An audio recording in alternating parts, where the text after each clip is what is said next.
Hello everyone, কেমন আছো তোমরা সবাই? আমি কিন্তু খুব ভালো আছি। আর আজকে কিন্তু এসেছি ফুল তুলতে। তো ভাই কিন্তু আমার গাছে উঠে পড়ছে, দেখতে পাচ্ছ, এটা আমার বড় ভাই গাছে উঠে পড়ছে, ও ফুল তুলতে উঠছে। তার আগে আমি একটু ঘুরে ঘুরে মন্দিরটা দেখে নিই। আমি কিন্তু মাসির বাড়ির এখান থেকে একটু মন্দিরে এসেছিলাম, শিব মন্দিরে।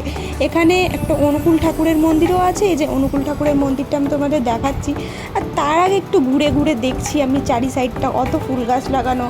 আর এইদিকে না অনেক ঘর আছে পরপর লাইন দিয়ে, একটু ভিডিও তুলে নিলাম, কিন্তু জানি না এই ঘরগুলোয় কি হয়, কারা বসে, এটা আমি জানি না, তাও আমি ভিডিও তুলে নিলাম, দেখো তোমাদের কাছে শেয়ার করছি। আর তারপরে চলে এসেছি আমি শিব মন্দিরে। তো শিব মন্দিরটা দেখো, এখানে তো প্রণাম করে নিলাম ঠাকুরের কাছে। ফুল কিন্তু আমার ভাইয়ের তোলা হয়ে গেছে। এরপরে কিন্তু আস্তে আস্তে আমরা চলে যাই ইটভাটায়। তার পাশেই কিন্তু ছিল ইটভাটা। তো ইটভাটাতে এসেছি কিসের জন্য? আমরা কিন্তু এসেছি বালি নিতে। তার আগে আমরা কিন্তু পুরোটা ঘুরে নিই। আর যেহেতু আমরা দুপুরবেলা করে এসেছিলাম, ভীষণ রোদ ছিল আর খুবই কিন্তু গরম ছিল। তারপরে আমি আর ভাই বালি নিয়ে কিন্তু বাড়ির দিকে রওনা দিয়ে দিই। ভিডিওটা এখানেই শেষ করছি। তোমাদের ভালো লেগে থাকলে অবশ্যই লাইক, কমেন্ট, শেয়ার, সাবস্ক্রাইব করবে। বাই।